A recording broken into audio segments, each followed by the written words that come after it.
శంకరాచార్యుల వారు పరదేవత దగ్గరికి వెళ్ళారు, అమ్మవారి దగ్గరికి. అమ్మవారు సంతోషించి సౌందర్య లహరి చేతిలో పెట్టింది. పట్టుకెళ్ళవయా శంకరా అంది.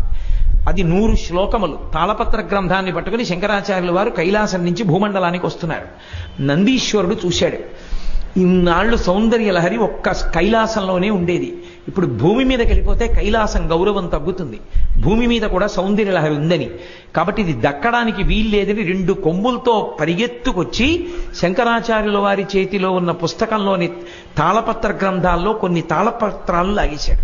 మిగిలినవి శంకరుల చేతిలో ఉండిపోయాయి. 59 శ్లోకాలు ఉన్న తాళపత్రాలు వెళ్ళిపోయాయి, 41 ఉండిపోయాయి. శంకరుడు కించిత్ బాధపడ్డారు, అమ్మ ఇచ్చిన దాంట్లో కొంత భాగం పోయింది. అప్పుడు అశరీరవాణిగా అమ్మవారు పలికింది, శంకరా, నందీశ్వరుడి చేత ఎందుకు తీయించేశానో తెలుసా?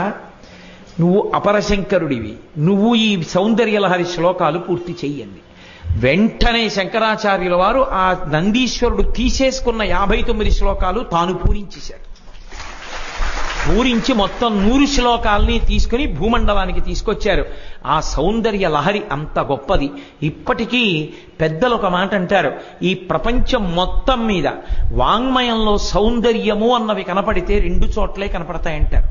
ఒకటి సౌందర్య లహరి, 2 సుందరకాండ. ఆ రెండే, ఇక 3వ స్థానం లేదంటారు.